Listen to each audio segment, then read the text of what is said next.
지난 시간에는 화성암의 종류에 대해서 배웠었습니다. 화성암의 종류 같은 경우는 이제 구분 기준을 알아야 되는데, 우선 광물 결정의 크기,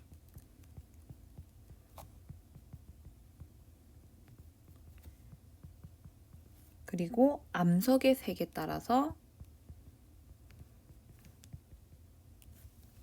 구분을 하였습니다. 먼저 이제 화산암 같은 경우는 마그마가 지표로 나와서 빠른 시간 안에 굳은 경우를 얘기를 하는 건데, 그러다 보니까 이제 광물 결정의 크기가 상당히 작습니다. 그 결정이 성장할 시간이 상당히 부족했다는 얘기인 거죠. 그래서 냉각 속도 같은 경우는 상당히 빠르다. 반면에 결정의 크기는 작다 라고 우리가 이해를 하면 됩니다. 그 다음에 이제 두 번째 같은 경우는 심성암. 그러니까 깊은 곳에서 형성된 암석이라고 생각을 하면 되는데, 이 심성암 같은 경우는 마그마가 천천히 식었기 때문에 결정이 성장할 시간이 상당히 충분했습니다. 그래서 암석을 이루는 결정의 크기가 크다라고 생각을 하면 됩니다. 냉각 속도는 상당히 느리고요. 그 다음에 결정의 크기는 크다라고 이해를 하면 되겠습니다. 그리고 이 화산암하고 심성암 같은 경우 이제 예시가 된 예시로 보여주던 그 암석이 있는데요. 화산암 같은 경우는 예를 들어서 현무암, 그리고 유문암이 있었습니다. 심성암 같은 경우는 예를 들었을 때 반려암, 그리고 화강암이 있었습니다. 화강암. 이 암석 같은 경우도 우리가 분류를 할 수가 있는데, 이제 현무암하고 반려암 같은 경우는 이제 색이 어두운 색, 그리고 유문암하고 화강암 같은 경우는 이제 밝은 색 띄고 있었다는 것을 우리가 사진을 보고 알 수가 있었습니다. 지금까지 복습을 한 이 내용이 화성암이라는 것을 꼭 기억을 해주시고, 그리고 이 화성암은 화산 폭발로 인해서 형성된 암석이다 라고 이해를 하면 되겠습니다. 다시 이제 교과서로 돌아와서 이제 우리가 앞으로 배울 내용에 대해서 이야기를 해볼 거예요. 일단 태저암에 대해서 우리가 배울 거고요. 태저암, 그리고 이제 변성암, 두 가지 이제 암석에 대해서 이번 시간에 한번 얘기를 해보도록 할게요. 우선 여기를 보면은 이제 태저암이 어떻게 형성이 되었을까라는 이제 제목이 나와 있는데, 퇴적암 같은 경우는 말 그대로 퇴적물, 이제 풍화라든지 침식 과정을 거치면서 분해된 이런 잔해물들이 이제 여러 가지 이유로 이제 이쪽으로 흐르고 저쪽으로 흐르고 운반이 되다가 이제 어느 특정 부분에 이제 쌓이게 되는데, 쌓이게 되다 보면은 아래쪽에 있는 것들은 위에 있는 것들에 이제 묻히게 되고, 그리고 그 무게 때문에 다져지고 단단하게 굳어지는 과정을 거치게 됩니다. 그래서 이와 같이 퇴적물이 굳어져서 만들어지는 암석을 우리는 퇴적암이라고 이야기를 해요. 그리고 지금 방금 선생님이 얘기했었던 퇴적암이 만들어지는 과정을 세 가지로 분류를 해서 이야기를 하고 있는데요. 우선 퇴적물이 쌓인다 라고 되어 있는 1번 그 설명을 우리는 뭐라고 이야기를 할 수가 있냐면, 운반작용의 한 과정이라고 보면 됩니다. 이제 퇴적물들이 이제 다른 곳에서 또 다른 곳으로 이제 이동하는 그런 모든 과정을 다 아우르는 이야기인 거죠. 그 다음에 이제 운반만 계속 영원히 되는 게 아니라 어느 순간 얘네들이 이제 뭉쳐지고 이제 좀 덩어리가 커지게 되면은 정착을 하게 되는데, 그때 이제 퇴적물이 쌓이게 되면서 위에 있는 물질들이 계속 이제 쌓이고 쌓여서 중력에 의해서 다져지는 그런 과정을 겪게 돼요. 그래서 이런 작용을 우리는 압축작용이라고 이야기를 합니다.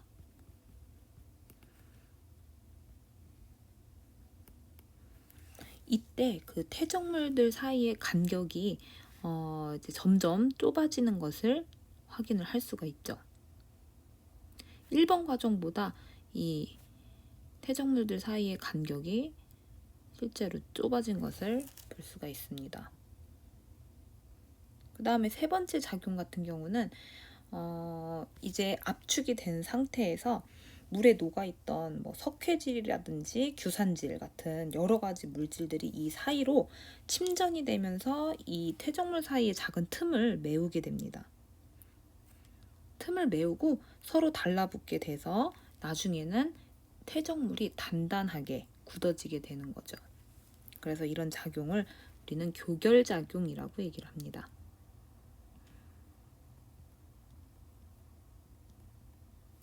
그러니까 이제 퇴적암의 생성 과정은 이런 세 가지 단계를 거쳐서 만들어진다고 볼 수 있습니다.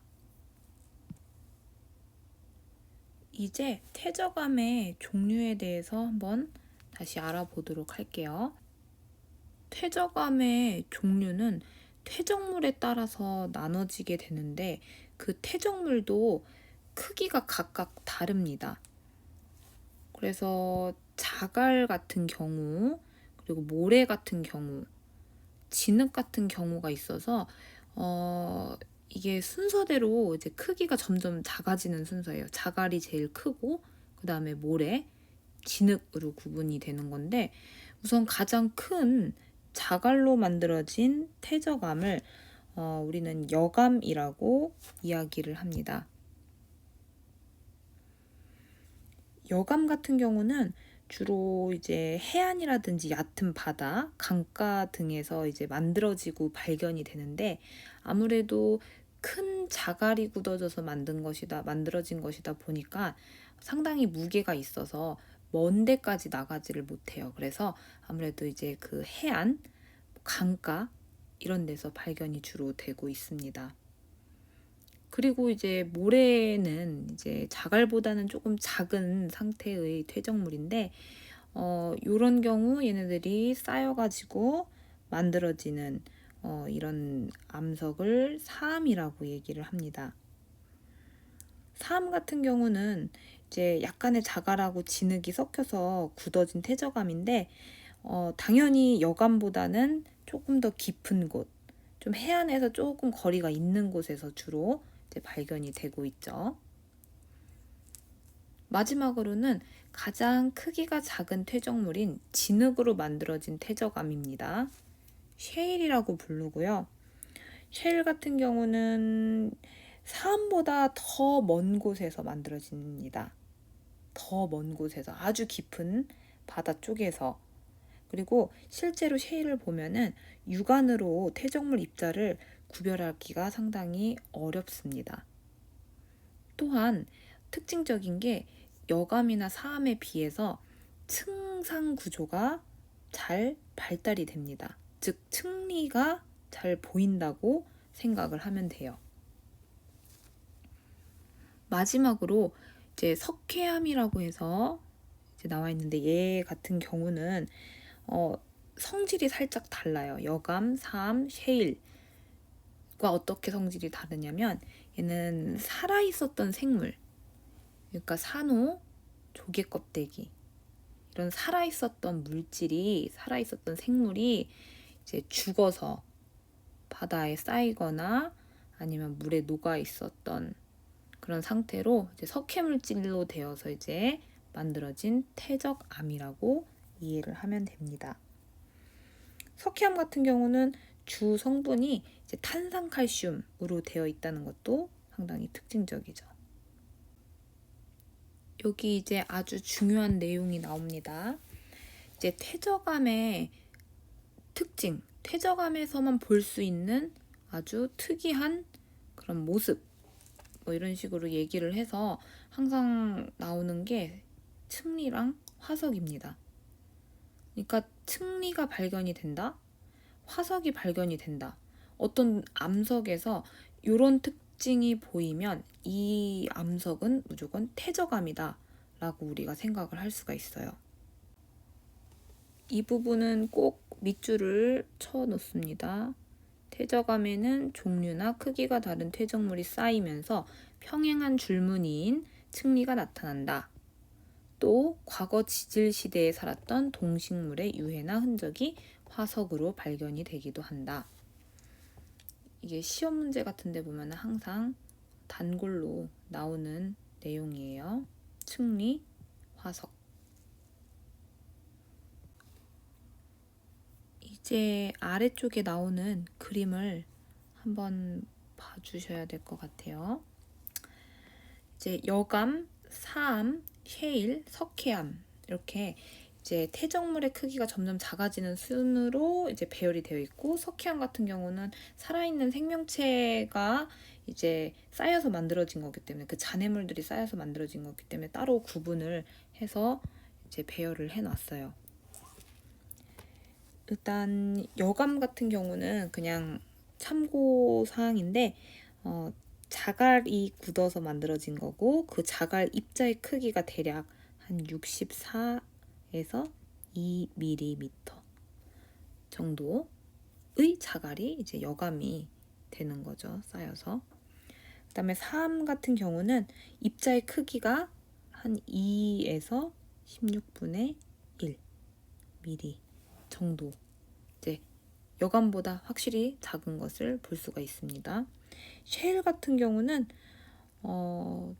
이제 진흙이나 점토 같은 것들이 이제 퇴적이 돼서 만들어진 건데 256분의 1mm 이하의 퇴적물이 굳어진 것을 다 셰일이라고 얘기를 합니다.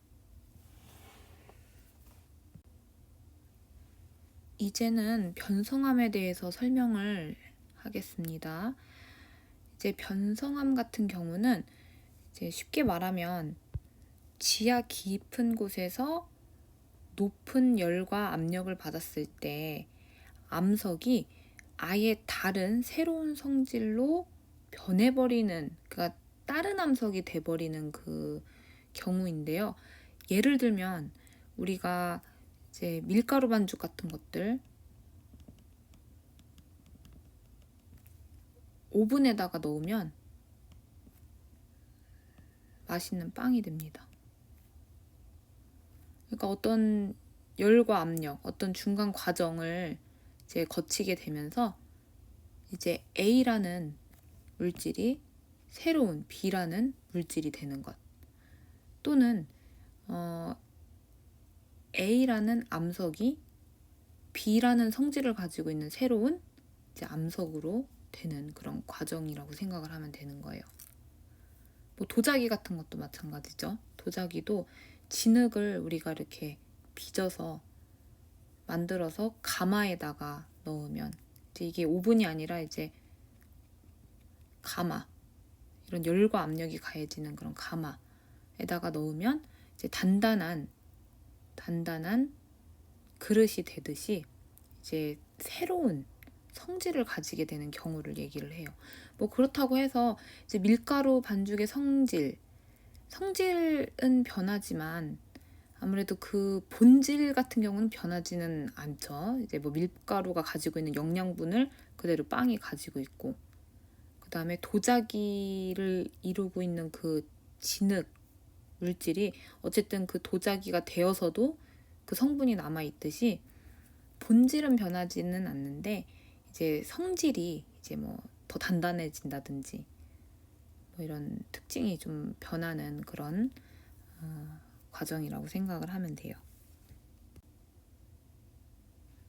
그리고 이런 변성암이 성질이 변해서 만들어진 이 변성암이 가진 특징이 하나가 있는데, 일단은 일반적으로 광물 결정이 커져요.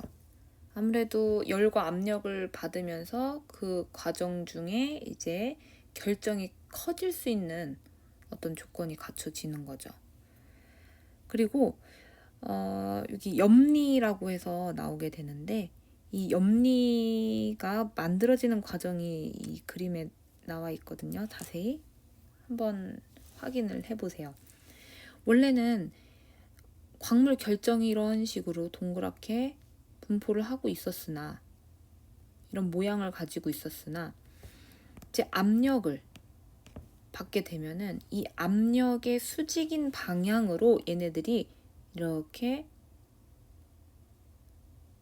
눌리게 돼요. 그러니까 점점 압력이 세지면 세질수록 이 동그라미가 옆으로 퍼지는 동그라미가 되겠죠. 그래서 결과적으로는 이렇게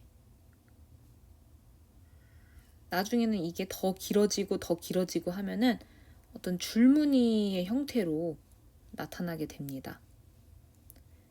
그래서 이걸 가지고 우리가 염리라고 이야기를 하죠.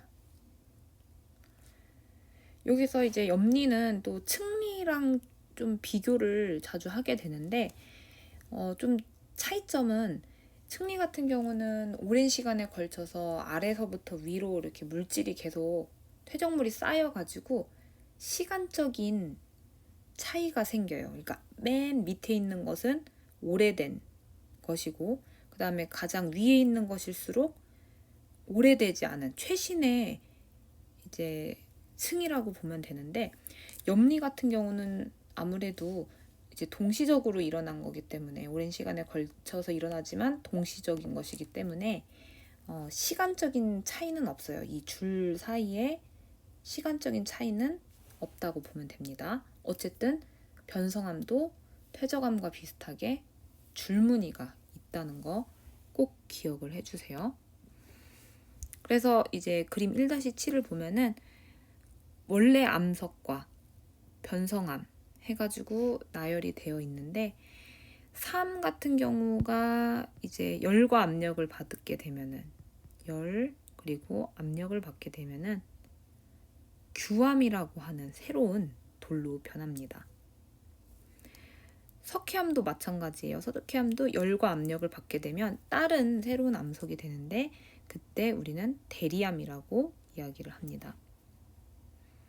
그리고 셰일 같은 경우는 원래도 살짝 이제 층이 보이기는 하는데, 이제 육안으로 잘 보이지는 않아요. 이게 막 워낙에 입자들도 작고 하다 보니까.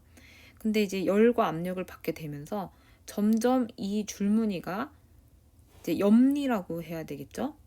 염리가 점점 이제 뚜렷해지게 됩니다. 그래서 편마암을 거치면서 이제 하얀색, 흰색, 하얀색, 검은색, 하얀색, 검은색 이런 식으로 이제 교차가 돼서 더 뚜렷한 줄무늬, 염리 모양을 가지고 있는 것을 볼 수가 있죠. 화강암도 마찬가지예요. 화강암도 열과 압력을 받게 되면 편마암이 되는데, 이 화강암을 이루고 있던 조그마한 알갱이들이 다 옆으로 이렇게 압력에 대해서 수직 방향으로 이제 옆으로 이제 이렇게 되면서 이제 편마암이 된다고 보면 됩니다. 그래서 이 문제, 그림의 암석 중에서 염리가 발달된 암석은 무엇인가 라고 하면은 정말 뚜렷하게 우리 눈에 보이는 게 편암 그리고 편마암 이라고 이야기를 할 수가 있습니다. 이제 마지막으로 스스로 확인하기 문제를 한번 풀어볼게요. 시간을 줄 테니 이거를 한번 풀어보는데, 동영상을 잠시 멈추고 이제 각자 풀어보면 됩니다. 일단 심성암은 마그마가 천천히 식어 만들어진 화성암으로 광물의 결정이 크다 라고 하면 되겠고요. 그 다음에 2번, 암석이 높은 열과 압력을 받으면 성질이 변하여 새로운 암석이 된다. 아마 이제 변성암에 대한 얘기인 거죠. 그리고 3번, 화강암이나 현무암에서 화석이 발견이 될 수 있는지 한번 설명을 해 봐야 되는데, 화석이 결론적으로 발견이 되기 어렵습니다. 왜냐면 아무래도 마그마가 식어서 만들어진 것이므로 아무래도 이제 그런 흔적들이 남아있을 수가 없는 거죠. 이제 여기 첫 번째 열쇠 문제도 풀어야 되는데, 결정이 크고 색이 밝은 것으로 봤을 때 석등에 쓰인 그 쌍사자 석등, 1300년 정도가 됐던 그 오래된 속리산 법주사에 있는 쌍사자 석등 같은 경우는 화성암 중에서 아마 화강암에 해당이 된다고 이해를 하면 되겠습니다. 자, 오늘은 여기까지 수업을 하도록 할게요.